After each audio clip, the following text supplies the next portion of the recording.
जय हिंद दोस्तों, मेरा नाम है जय और मैं आप सभी का एक बार फिर से वेलकम करता हूं आपके अपने YouTube channel the learning field पर। दोस्तों, आज इस वीडियो में हम बात करने वाले हैं ARO यानी कि army recruiting office Hisar Haryana Indian army rally भर्ती की 2021 के बारे में। जी हाँ दोस्तों, इस वीडियो में इस आर्मी रैली भर्ती के बारे में हम डिटेल से बात करेंगे, जैसे कि यहाँ पर आपकी इंपॉर्टेंट डेट्स क्या रहेंगी, साथ ही हम बात करेंगे आपकी एज लिमिट, आपकी एजुकेशनल क्वालिफिकेशन। इसके अलावा यहाँ पर हम बात करेंगे आपके PFT यानी कि फिजिकल फिटनेस टेस्ट, आपका फिजिकल मेजरमेंट टेस्ट। साथ ही हम बात करेंगे कि आपको रैली साइट पर कौन कौन से डॉक्यूमेंट साथ में लेकर जाने हैं। तो चलिए शुरू करते हैं और इस आर्मी रैली भर्ती के बारे में हम डिटेल से स्टेप बाय स्टेप बात करते हैं। तो सबसे पहले आपको बता दें कि इस आर्मी रैली भर्ती के लिए केवल मेल कैंडिडेट्स ही अप्लाई कर सकते हैं, फीमेल कैंडिडेट्स इस आर्मी रैली के लिए अप्लाई नहीं कर सकती हैं। अब हम बात करेंगे कि कौन कौन से डिस्ट्रिक्ट से कैंडिडेट्स इस रैली के लिए अप्लाई कर सकते हैं। तो यहाँ पर आपको बता दें कि हरियाणा स्टेट के हिसार, जिंद, फतेहाबाद और सिरसा डिस्ट्रिक्ट से कैंडिडेट्स इस आर्मी रैली के लिए अप्लाई कर सकते हैं। अब हम बात करेंगे यहाँ पर आपकी पोस्ट के बारे में कि कौन कौन सी यहाँ पर आपके लिए पोस्ट है। तो यहाँ पर जो पहली पोस्ट है वो ये आपकी सोल्जर GD यानी कि जनरल ड्यूटी। इसके अलावा आपके पोस्ट है soldier clerk, store keeper technical, soldier technical aviation X group. इसके अलावा सोल्जर टेक्निकल नर्सिंग असिस्टेंट और soldier technical nursing assistant veterinary. तो यहाँ पर ये आपकी अलग अलग पोस्ट हो गई। अब हम बात करेंगे इसकी इंपॉर्टेंट डेट्स के बारे में। तो आपको बता दें कि जो इसके ऑनलाइन रजिस्ट्रेशन है वो 6 जुलाई 2021 से शुरू हो चुके हैं और रजिस्ट्रेशन की लास्ट डेट है 13 अगस्त 2021। अगर बात करें रैली डेट की तो आपको बता दें कि वो कैंडिडेट्स जो कि टेक्निकल पोस्ट यानी कि soldier technical aviation X group, soldier technical nursing assistant और soldier technical nursing assistant veterinary post के लिए अप्लाई कर रहे हैं, तो यहाँ पर आपकी रैली जो है वो 20 अगस्त 2000 से लेकर 3 सितंबर 2021 तक होगी। और वो कैंडिडेट्स जो कि सोल्जर GD और सोल्जर क्लर्क और स्टोर कीपर टेक्निकल पोस्ट के लिए अप्लाई कर रहे हैं, तो आपकी रैली होगी 9 जनवरी 2022 से लेकर 24 जनवरी 2022 तक। अगर बात करें आपकी एडमिट कार्ड की, तो वो कैंडिडेट्स जो कि टेक्निकल पोस्ट के लिए अप्लाई कर रहे हैं, तो आपका एडमिट कार्ड 14 अगस्त 2021 को आएंगे। और वो कैंडिडेट्स जो कि GD, स्टोर कीपर टेक्निकल और क्लर्क पोस्ट के लिए अप्लाई करें, तो यहाँ पर आपका एडमिट कार्ड 25 दिसंबर 2021 तक आएंगे। तो ये हो गई आपकी इंपॉर्टेंट डेट्स।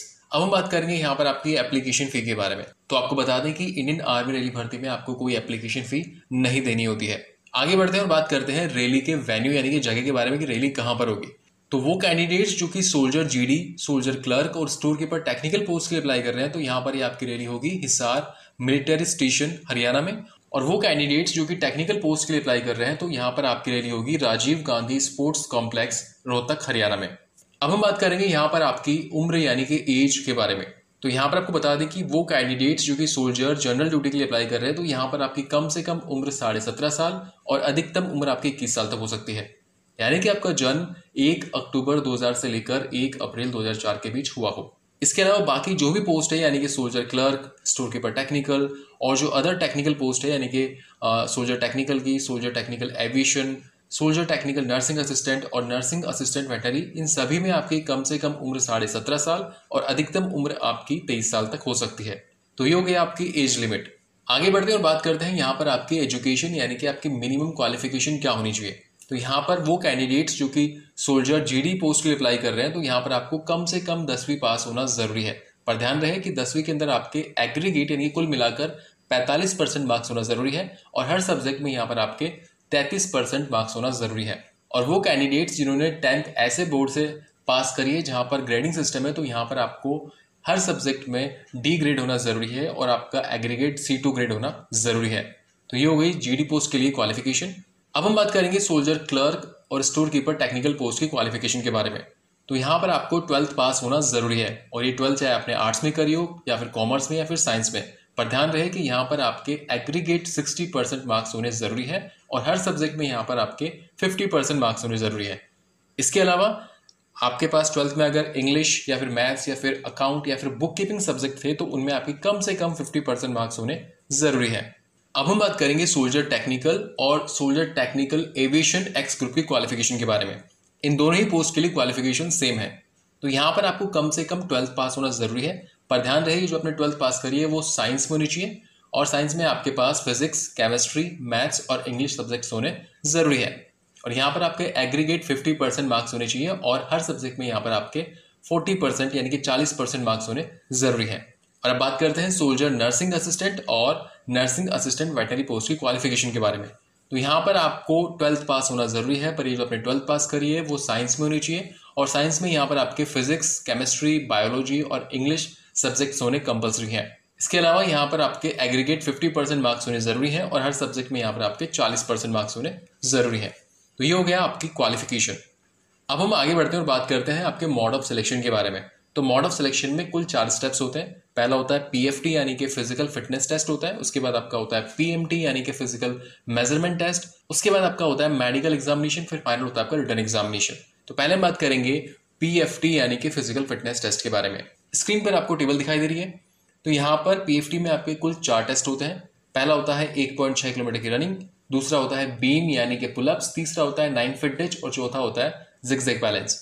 तो पहले बात करेंगे 1.6 किलोमीटर रनिंग के बारे में।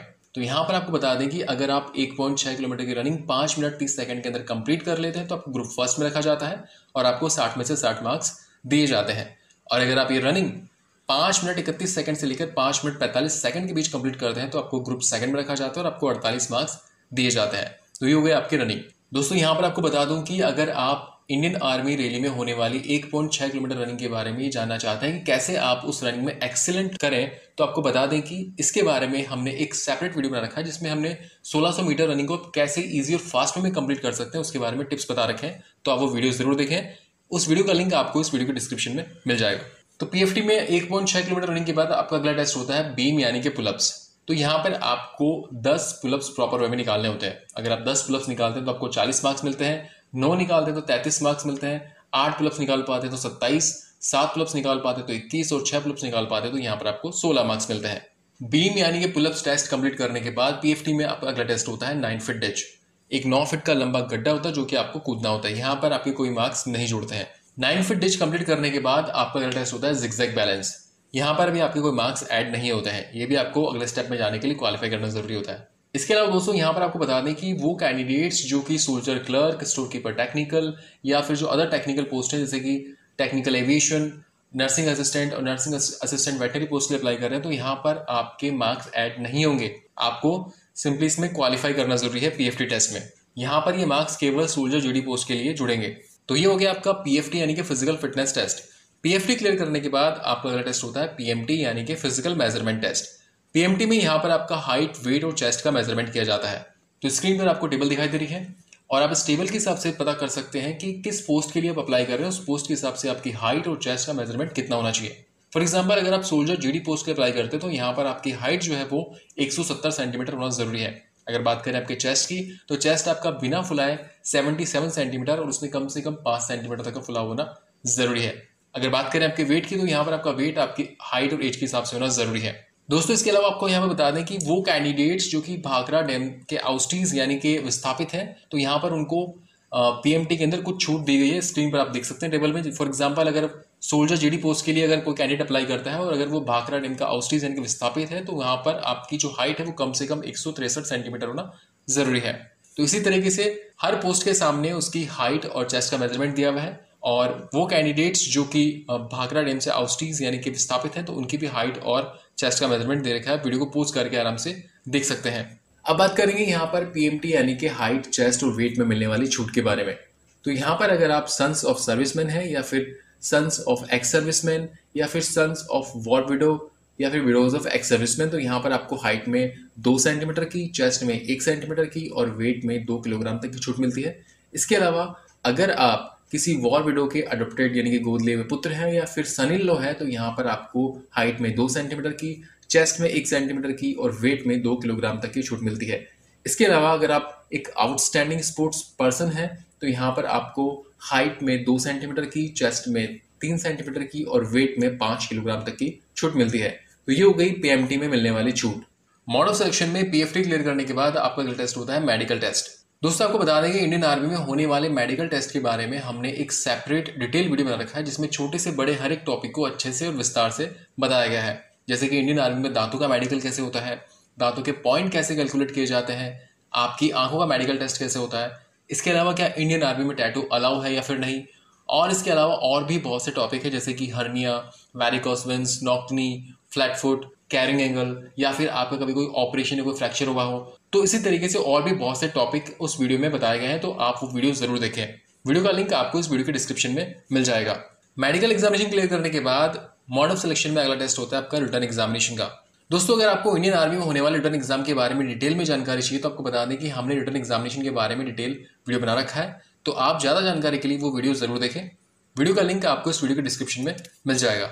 अब हम ये बात करेंगे कि आपके पास जब आप रैली साइट पे जाते हैं तो आपके पास कौन कौन से डॉक्यूमेंट्स होने चाहिए उनके बारे में। दोस्तों यहाँ पर आपको बता दें कि हम यहाँ पर जो भी डॉक्यूमेंट्स आपको बताने जा रहे हैं इन सभी डॉक्यूमेंट्स का आपको ओरिजिनल भी साथ में लेके जाना है और साथ ही साथ 2 अटेस्टेड फोटोकॉपीज भी आपको साथ में लेके जानी है। तो यहाँ पर आपके डॉक्यूमेंट्स है आपका एडमिट कार्ड, आपके फोटोग्राफ, आपके एजुकेशनल सर्टिफिकेट, आपके domicile certificate, caste certificate, religion certificate, school character certificate, unmarried certificate. ध्यान रहे यहाँ पर जो आपका अनमैरिड सर्टिफिकेट है ये उन्हीं कैंडिडेट्स के लिए लागू होता है जिनकी उम्र 21 साल से कम हो। इसके अलावा यहाँ पर आपका रिलेशनशिप सर्टिफिकेट, ये सर्टिफिकेट उन कैंडिडेट्स के लिए है जो सन्स ऑफ सर्विसमैन है या फिर सन्स ऑफ एक्स सर्विसमैन है या सन्स ऑफ विडो या फिर सन्स ऑफ वॉर विडो।